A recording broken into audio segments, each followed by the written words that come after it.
This podcast may contain graphic and potentially upsetting content related to true crime and the paranormal.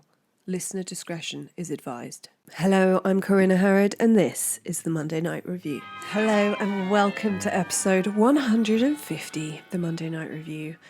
It's sunny, it's cold. Dare I say it? I'm feeling the first inklings of festiveness. This doesn't usually happen for me, so brace.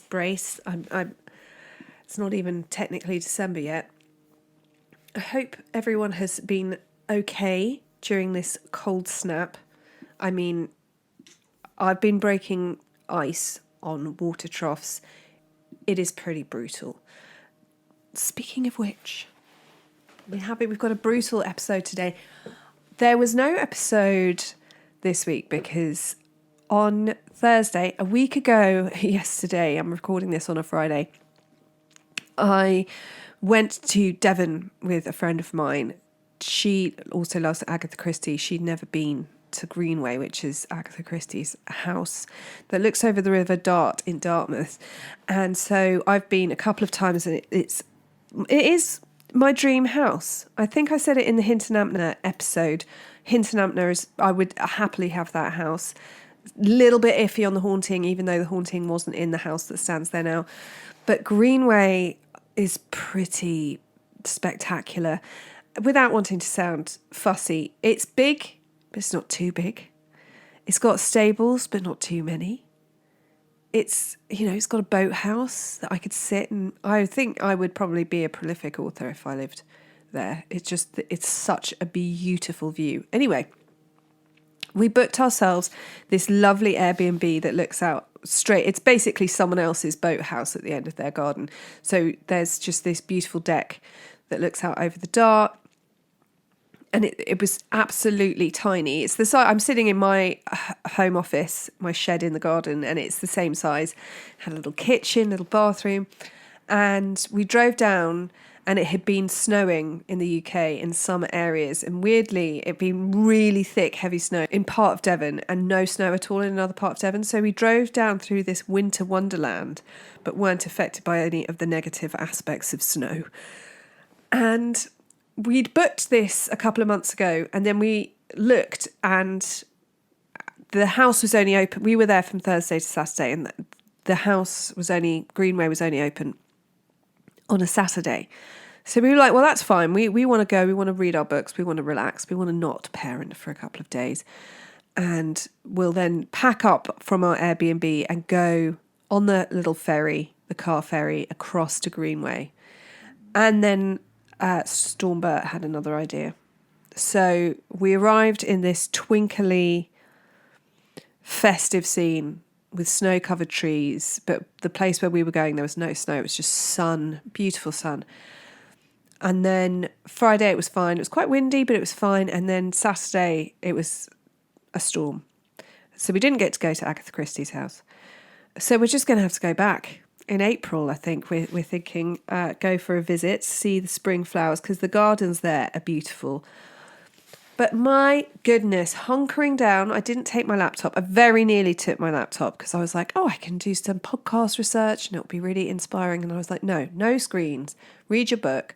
But actually what was really nice was I was sleeping on a sofa bed, and in the morning we'd fold up the sofa bed in our gym jams, she'd make a delicious cup of coffee. We'd bought some cinnamon buns that we'd pop in the oven, fold up the sofa bed and sit under our duvets and blankets, staring across the river and finishing conversations. I don't know if other parents, you may not remember what that is, but starting a conversation with a friend and then finishing it. It was phenomenal. I think it was the first time either of us had experienced finishing a conversation with each other.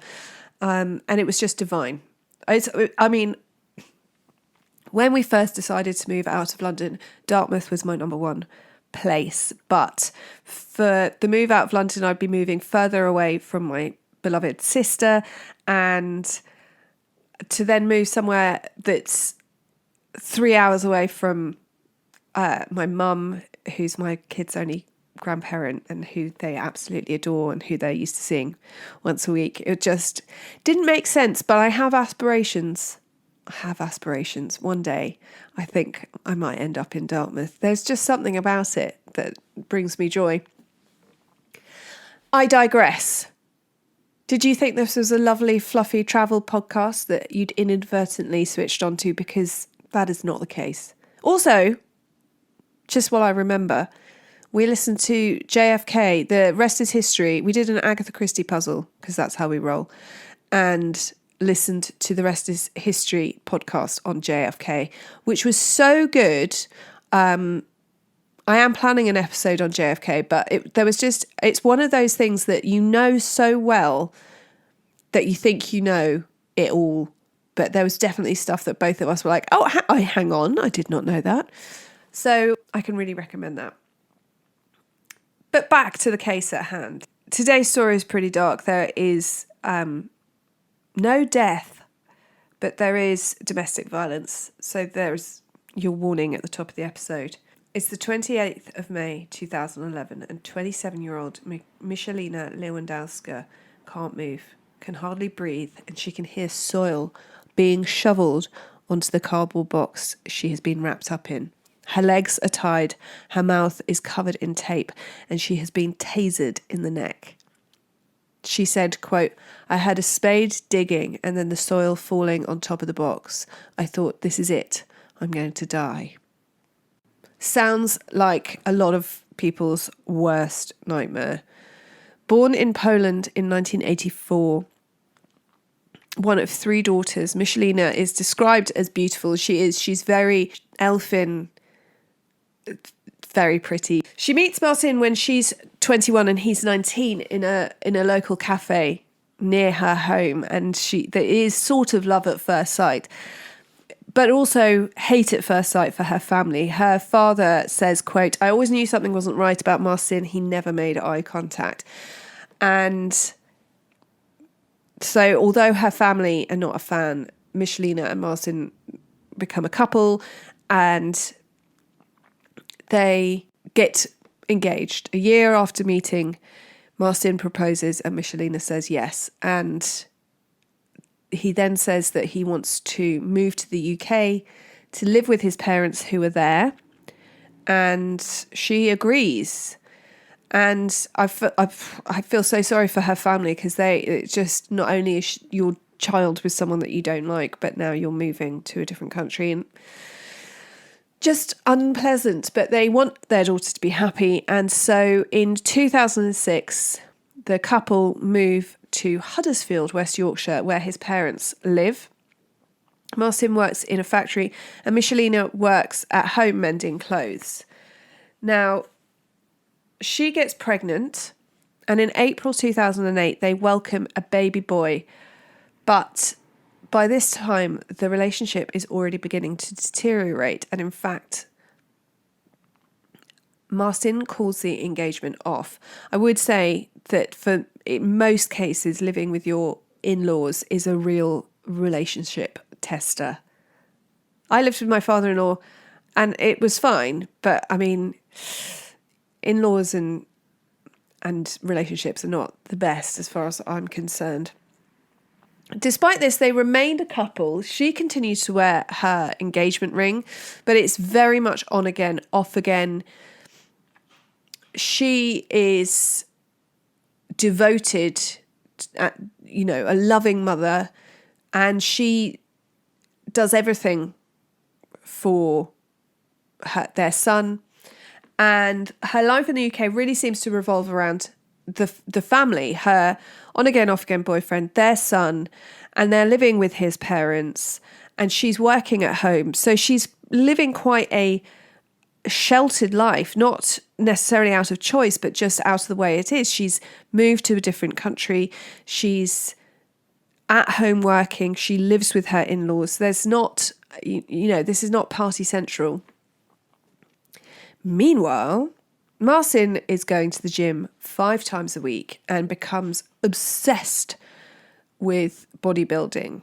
And Michaelina is upset that he's not spending more time at home and that he's spending money on bodybuilding. This isn't, I'm going to the gym after work 5 times a week. This is, I'm going to go and get really involved in this bodybuilding scene.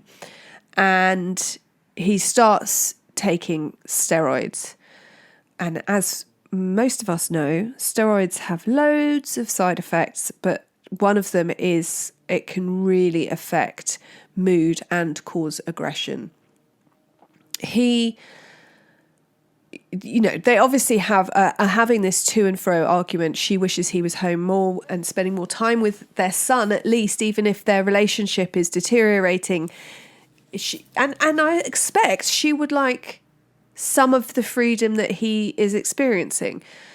He tells her that she's boring and not as attractive as the other women that he sees at the gym, which I think really sums him up as a person. So their relationship continues to deteriorate. There are angry outbursts from Marcin, but no physical violence as far as we know. And I don't know how much it's hard to find out anything about his parents. Her father is quite vocal on how he feels about the whole situation throughout. But is he keeping himself in check slightly because his parents are around? Is that almost acting as a buffer for her with his behaviour? Michaelina decides enough's enough. She wants to take her son back to Poland. I don't know how often her family have met him. He's 3 by 2011. And, enough's enough. I think one thing I've learned through coaching and everything is how important the feeling of progression is for humans. And I should imagine that for her, that she must just have felt trapped. And she wants to take her son back to Poland. And she's surprised when in May 2011, Marcin suggests he's going to take her shopping. And she, I think, must have just been really pleased that he wants to spend time with her. His mother takes their son for the day. So it's just them going to spend the day together. She's really looking forward to it. And she goes into the bathroom to do her makeup. She puts on her engagement ring. She thinks that this is going to be a momentous day. They're going to maybe talk, get back together, have a fresh start. Maybe he's going to say that they should both go back to Poland for a bit. And while she's doing her makeup, she hears his friend, 17-year-old Patrick Boris, arrive. And she hears them talking in the hallway. Now, we don't seem to be able to find out how Marcin and Patrick become friends. Patrick is 17, Marcin's 25. They're both Polish. We don't know if Patrick worked with Marcin, if they met at the gym, if they were bodybuilding buddies. We're not entirely sure. There doesn't seem to be a lot of information about it. But I don't know, slightly weird for a 17-year-old to be besties with a 25-year-old. So Michaelina comes out of the bathroom to see what's going on. And Marcin says he has something to show her. So she goes towards him and he produces a stun gun. And he says he's going to show her how it works. And he then pushes it into her neck. She says, quote, "I felt this massive electric shock and an agonizing pain shot through me. He dragged me on the floor and kept putting the taser on my neck." Now, interestingly, it's not actually a taser, it's a stun gun. I said at the top it was a taser as well. It's not, it's a stun gun. A stun gun has two prongs, two bits of metal that stick out the top that don't detach. They just transmit the electricity. A taser has the two bits that detach that always feel, I don't want to experience either, thank you very much. But the one with the prongs that come out, no thank you. Most police stun guns are 50,000 volts, which can cause pain and muscle contractions and are designed to drop someone, basically. And especially in the UK, we don't have, I mean, some we do have armed policemen, but there's not a lot of guns. So it's to just incapacitate someone enough for you to be able to get handcuffs on. Obviously, in the US, things are slightly different. Any higher than 50,000 volts, and so I guess what I'm saying is 50,000 volts is the police standard, right? Anything higher than that can cause brain damage and seizures and lots of other problems. The gun that Marcin used was 300,000 volts.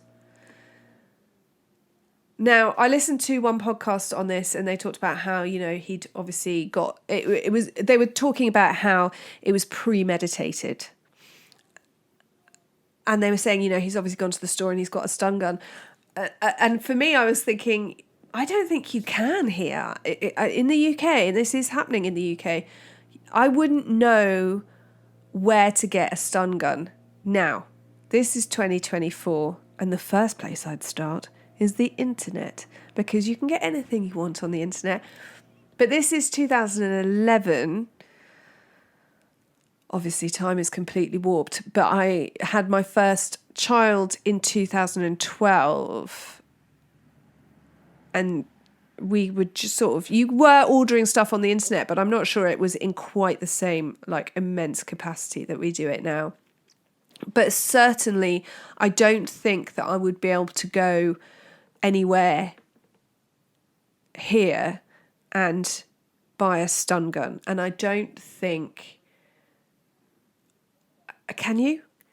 I know that you can get loads of stuff on the internet, but I don't think you'd be nipping down to Scats. Does Scats still exist? I don't think it does. But do you know what I mean? And getting a stun gun. You certainly wouldn't be doing it in mall country stores, which is where our local Scats now is. Which is, now what our local Scats is now Mole Country Store. And I don't think you can get a stun gun in there. And you can get ammunition and things. But you have to have a license. So also I want to know, because we have much more regulation in this country, I would assume that if you were to buy a stun gun, if you could go and buy a stun gun, you couldn't just wander in and get one.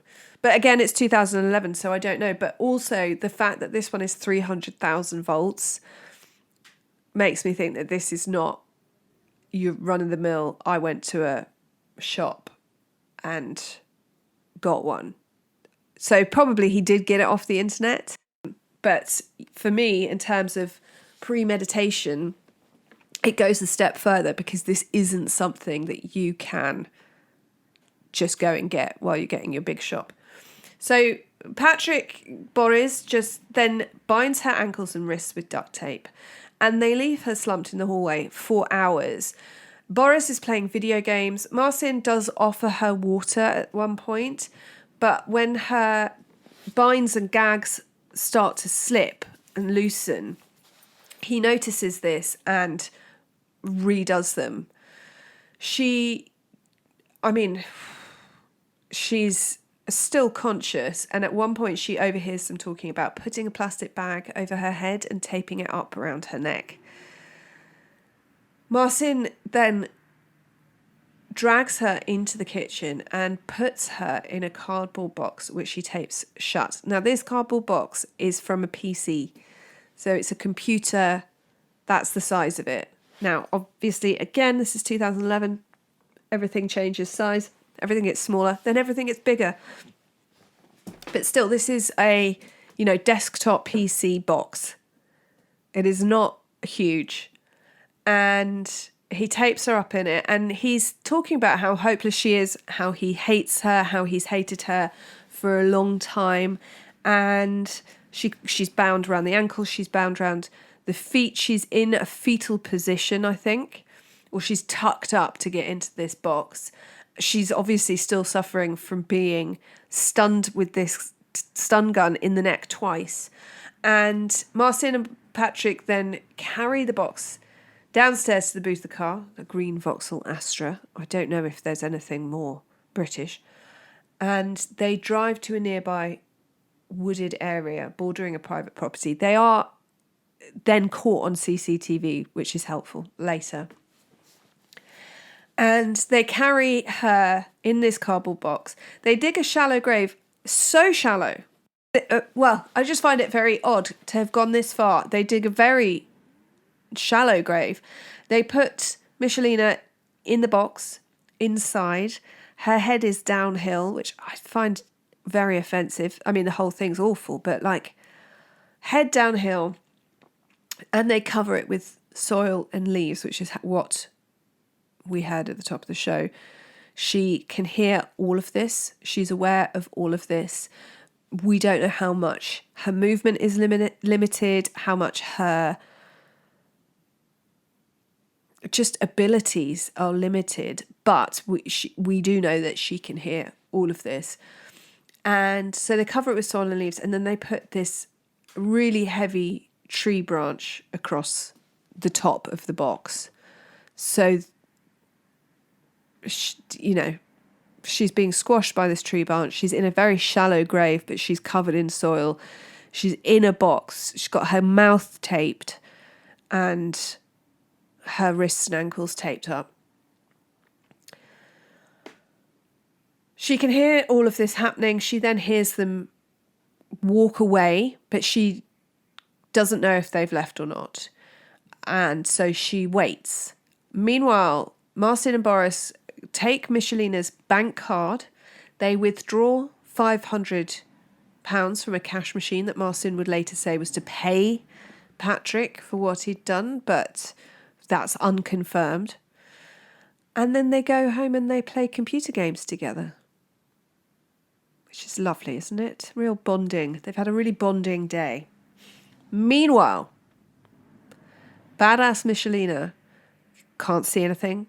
She has no idea where she is. She waits to ensure that the men have left. She's terrified. She doesn't want them to hear her moving around or trying to escape and then get more violent. And she says the whole time she's focusing on her son, and she's praying, and she's focusing on being free for her son.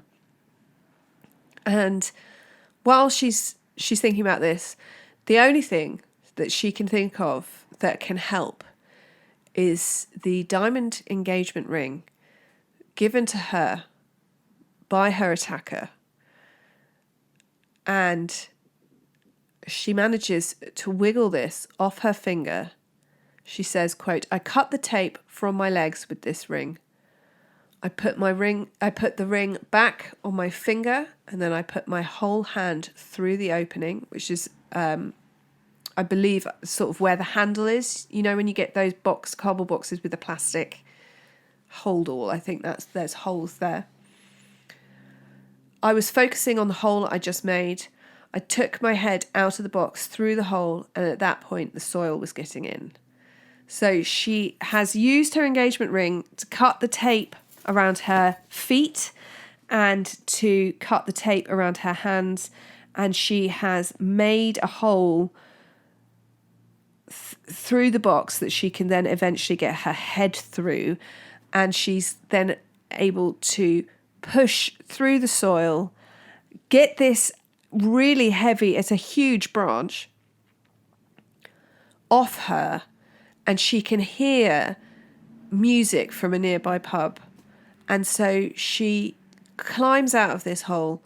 She stumbles down the road following the sound of this music and noise from a pub, and she stops a passing driver who picks her up and I believe takes her to the police station and raises the alarm.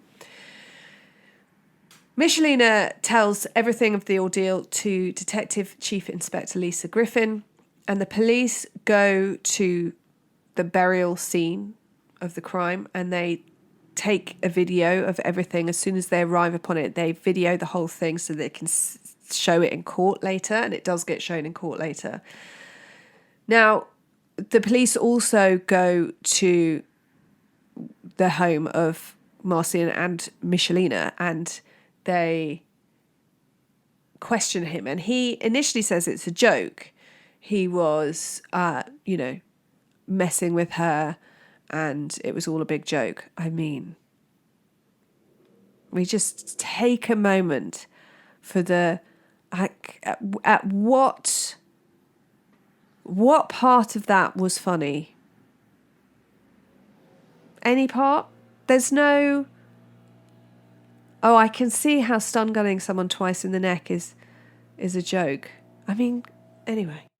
He is charged with kidnapping and attempted murder, as is Patrick, and they search the house.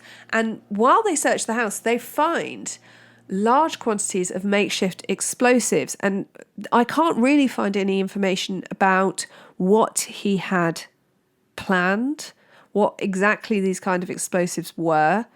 We don't know whether he was going to explode the home while his parents and son were out, with her in there. Was that part of a plan to dispatch her? We don't know. But he is taken to court. She tells her story. There is video footage from the crime scene in the woods where with the box, so they can see the box, they can see the branch, they can see the hole where she was. They've obviously searched his house and been able to, match up every part of her story that she's told them. And they are able to see on the CCTV footage the green Vauxhall Astra driving to the wooded area. Marcin and Patrick basically don't have a leg to stand on unless they're hoping that someone believes that this was a funny, practical joke where you taser the woman who's given you a child in the neck. Now, Judge Peter Collier said at sentencing, quote, "It was your intention that she should not be found. It was your intention that she should die there. The death you intended would have been long and slow. It is mind-numbingly awful to imagine the sort of death you intended her to die." And the fact is, she was going to... I can never remember. Do you die of thirst first? Do you? Either way, she was going to die of starvation or thirst. In a hole, in a wood, in a box, under a branch. Probably not that far from civilization. I mean, it's not... the whole thing, I could bang on for ages. It's not even... It's a long and slow and horrible... Why is there always someone with a strimmer? I'm sure I've done this podcast before and said... Always someone with a leaf blower. At this time of year, it's leaf blower. And then in the summer, the same person will come out with a strimmer. Why have a lovely, quiet day when you can leaf blow or strim? That's what I want to know. Yeah, it's just a completely horrible. And also, she heard him saying we should put a plastic bag over her head and tape it around her neck. There's no, you could say, obviously he didn't dig a very deep hole. He wasn't intending for her to die. He was just going to scare her or terrify her to leave their child and go back to Poland without the child. And we know that Marcin basically wanted his parents and him to raise their son without her. And his way of doing that was to get rid of her. But him saying, well, it was, even if he said it was just to scare her, you putting a plastic bag around someone's head and taping it up around the neck is not something you do to someone you want to scare. There is no out from that. So I think that's vital information. The jury find Marcin guilty. Interestingly, 11-1 majority, not the full 12. They find him guilty of kidnapping and attempted murder. And I find it mind-boggling that attempted murder doesn't have the same weight as murder, because it just shows you weren't very good at it. Like, Don't get time off for messing it up. The intention was the same. Especially in a clear-cut case like this, where it's like, you didn't... There's no shady... There's no grey area, really. You left her in a hole in a box completely taped up under a heavy branch in the middle of nowhere. There's no grey area there. But anyway... So he gets 20 years in prison for the attempted murder and kidnapping, and then he gets a further 8 4-year sentences for having a prohibited weapon, so the stun gun. Which means, and I believe he's serving them concurrently, so I believe he's serving it all at the same time, which always slightly mind boggles me sometimes, especially again with this thing where it's like, we're going to give you 8 4-year sentences for having the prohibited weapon that you used and could easily have killed that person, but it didn't kill that person. And so for attempted murder with that weapon, do you know what I mean? It just seems a bit soft to me. Patrick Borres is convicted of kidnapping. He gets 4.5 years in a juvenile detention centre, so he will be out and about. Michaelina lives in fear of his release because obviously now he will probably say that she has ruined his life or whatever. I hope... I'm thinking about it. I hope that being off the steroids in prison, he may have turned it around. But it can go one of two ways, can't it? So she lives in fear, but she wants a happy and secure future for her and their son. And hopefully they are living that life. Their son will be in his 30s when his father is released. And hopefully... enough time will have elapsed that they can all just live separate lives. It's such a tricky situation. I don't know where Michaelina and her son live. I have kept their son's name out of it. It's very easy to find. But I just, and I don't know where they're living now. And I just want them to have a bit of space and freedom from this, because it's not, I'm also of an age where 2011 feels like 2 years ago, but actually it's not. But yeah, just a bit of space and freedom from such an incredibly horrible ordeal, but with an incredible ending. Thank goodness she had the wherewithal to get herself free, because it could have gone very easily, very differently. With that level of voltage in your body twice, I think it completely, a lot of it is going to depend on your physical makeup. Some people's hearts wouldn't handle it. Some people's brains wouldn't handle it. And the fact that she was able to keep it together and have that determination for her son and have that wherewithal to think to use the sharp diamond ring is just incredible. And so sort of an optimistic story, but one with a really awful bastard involved, which I'm sorry about. And that is the story of the burial of Michaelina Lewandowska. Also, I apologise to any Polish speakers listening. We know that I will murder a language given half a chance. I do love to hear from you. So please send me an email, theMondayNightRevue@gmail.com. Come and follow me on social media, Facebook, Instagram and TikTok at The Monday Night Review. Buy some merch.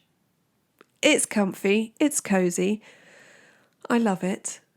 And until next time, be kind, stay safe, and always check the back seat before you drive.